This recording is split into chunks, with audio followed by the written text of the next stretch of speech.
tired, faded, becoming irrelevant. And then old age is like stereotype. So I know. So we're just going to change it.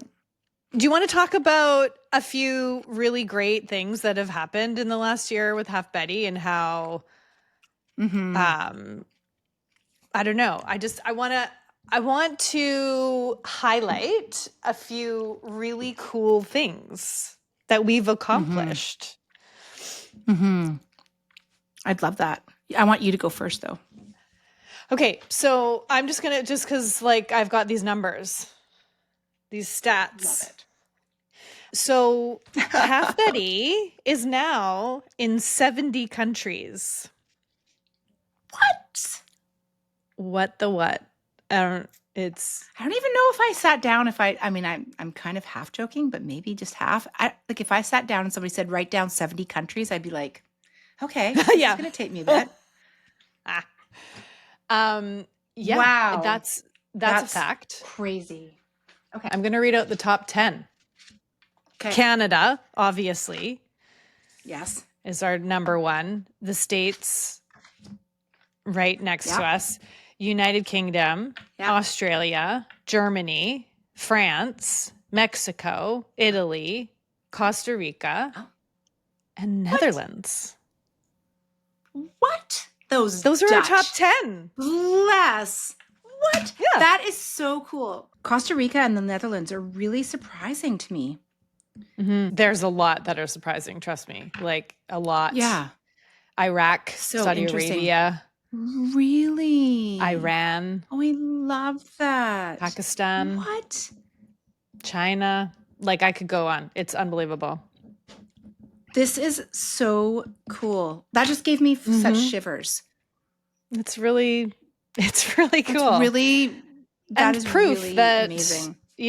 Not only are we being heard and our guests are being heard, but there's relatability there, which leads me to, yes. I just think this is such a cool fact. So wait, hold on.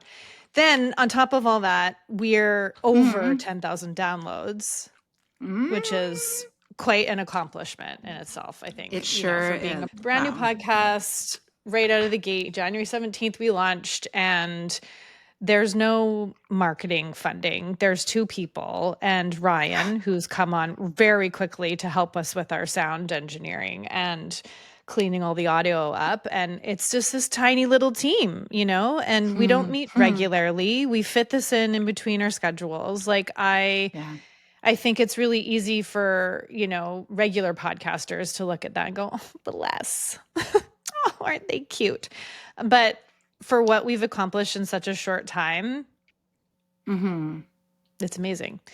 Okay, so according to the Women's Audio Report, Women and Podcast released by Edison Research and Sirius XM Media, female monthly podcast listenership has tripled from 15% in 2015 to 45% in 2025. 45.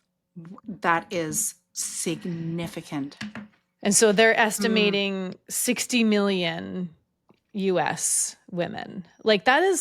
That's 60 million. That's a huge jump in 10 years. And then 79% consider having a host they enjoy as very important, and 72% value podcasts that are relatable.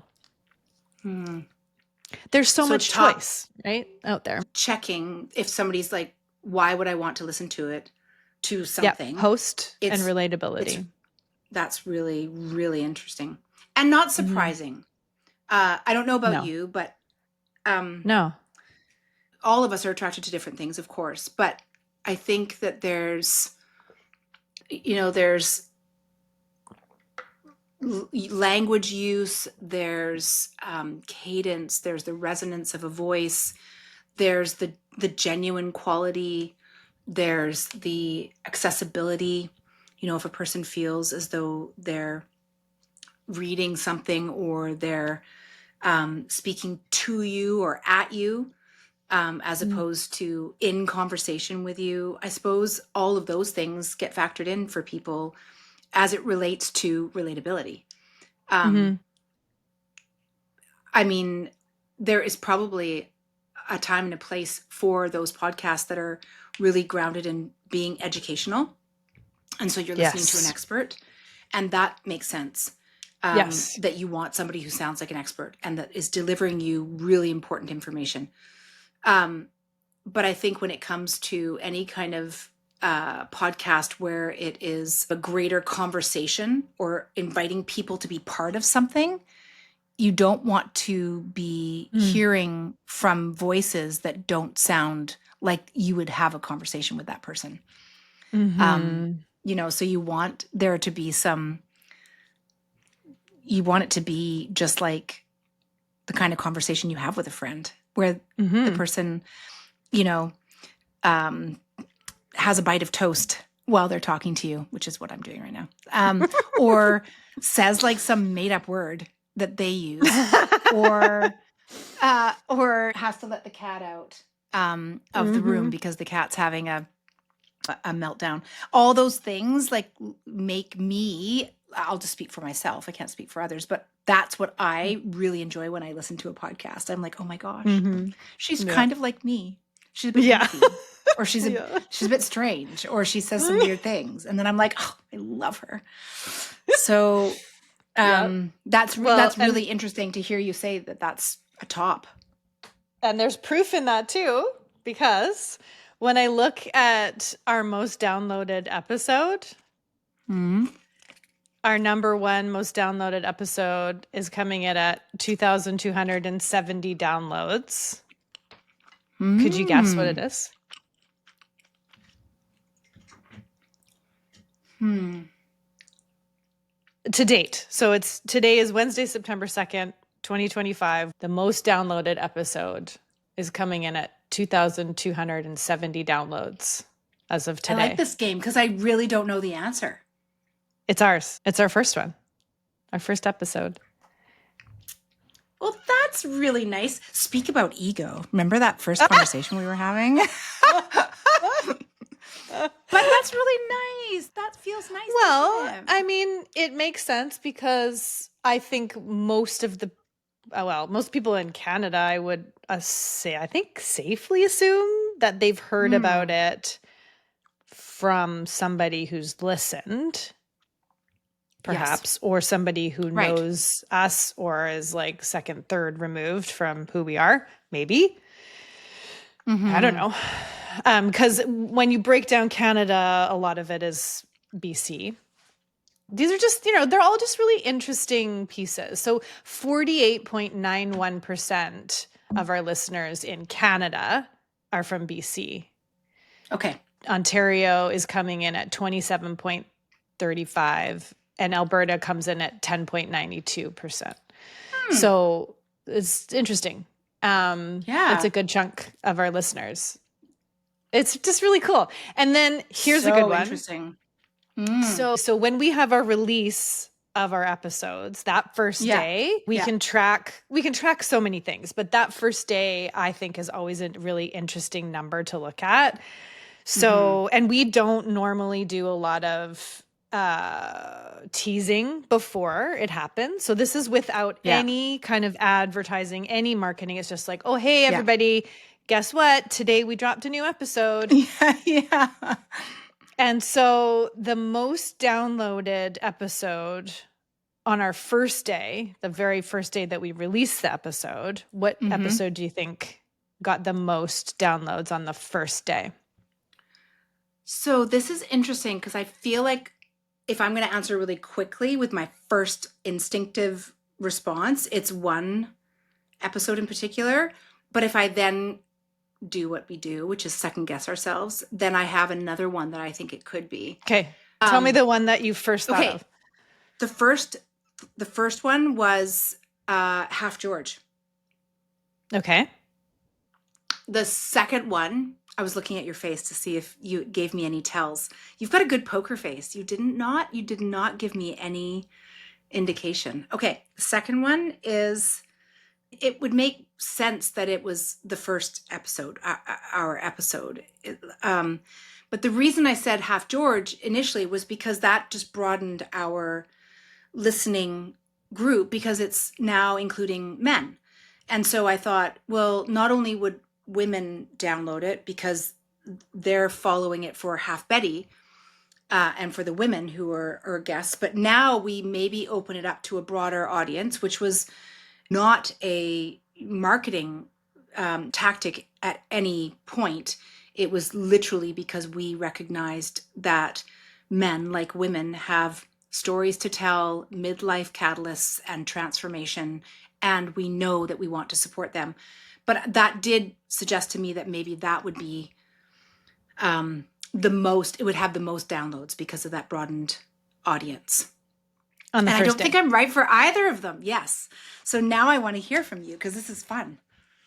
Okay, so a little bit more information. So the episode you're talking about was Half George with our husbands, which was Correct. such a fun idea. That episode came out of, let's do something funny and fun for April Fools. And it quite quickly turned into, hold on a second. When this episode comes out, we don't want it to not be taken seriously. And not that it was a serious episode, but it was, important content and discussion. And there was vulnerability in there and a lot of authenticity. And it was our 5th episode that we decided to launch. Yeah. And we decided to not do it on April Fools. We actually launched it on April 2nd, which I love. So that was so good. That was so good. Your gut or your intuition was right. Really? On day 1, yeah, that episode had 283 downloads. And that's the highest day 1 we've ever had. That's amazing. I loved it. Yeah. I just got shivers. Yeah. It's amazing for many reasons. One, because it quantifies or qualifies our instincts. And it also has opened up a broader conversation because we, as you said, we intentionally didn't want to position men's midlife stories as being something that is funny or is a joke, which is what April Fools is all about. It's lighthearted. It's like a spoof. And that was the furthest from what we recognized men's midlife stories to be. In fact, they're just as important, and there's just as many, and many of them are the same as women's midlife stories. Yes. And so we really, really wanted to make sure that when we launched Half George, that it landed with that messaging. And from what we see in the downloads, and then also from what we've heard from all the people that have talked about Half George, we have heard how incredibly important that episode was to everybody, not just men, but young men, older men, and women of all ages. So it really opened up the world of what Half Betty will continue to build. Yes, talk about that. Talk about that because it's super exciting and there's more to come. So exciting. Yeah. It's so exciting. Okay. So in our launch of Half Betty, we were coming from a place of what we know. You and I, what we know is that we are in our midlives and we're experiencing all kinds of like life experiences that come with midlife. And so we felt, wow, we could speak from first person. But not only that, but let's open up and hear from other women who are in their midlives, because gosh, do we love hearing people's stories. And wow, is this ever a timely and important conversation to be in and community to be building. So Half Betty was born of that because we know it. We know midlife. We know what the experiences look like. And we wanted to shape this into something that's important for not only us, but for so many. But very, very quickly, even probably before Half George, we recognized the value of this community going beyond the women's stories of midlife, we experienced a number of personal, different kind of interactions or events that we were at, where we were hearing from all kinds of ages of women. So we were hearing from young women. Certainly, I was hearing from all of my daughter's friends, spanning that, 18 to 25 kind of age range of young women. We were hearing from our mums. And by mums, I mean your mom in her 70s, my mom in her 80s, my mother-in-law in her 70s, my stepmom in her 70s, and all of their friends. We were hearing from them how important halfbetty was for them. Mm-hmm. And what started to happen was a groundswell of, we're starting at halfbetty in midlife, but this is about an intergenerational community. And this is about a community that expands into intergenerational for both men and women. And this isn't just a place where people are going to be telling their stories, but this is actually a place where people are going to be coming together and bonding into intergenerational groups and gatherings and small little communities unto themselves, where there is shared story, shared wisdom, conversation, listening, support, all the things that people of different generations are crying out for right now in this world where we are increasingly isolated, increasingly lonely, and increasingly distanced from the different generations.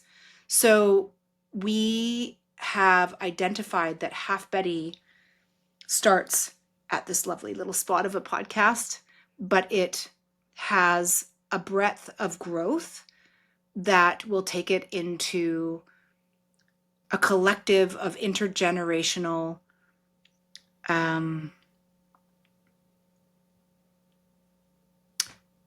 maybe that wouldn't be I mean, this is the thing, is that we're in the work to develop this. We don't have all the language. So, it's, I mean, it will evolve and it will become, but what it is that it is a movement more than it's a podcast.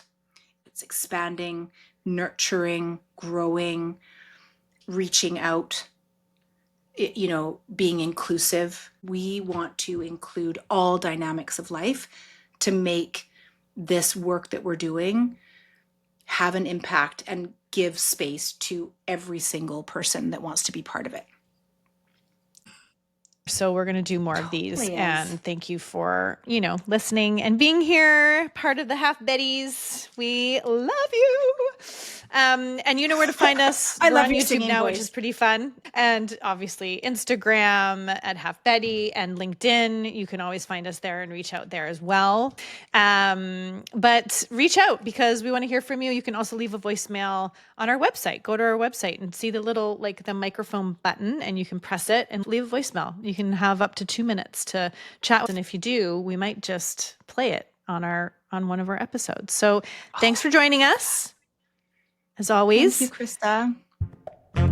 And we'll see you soon. Or you'll hear us soon. I don't know. We'll be here for you. Let's hang out.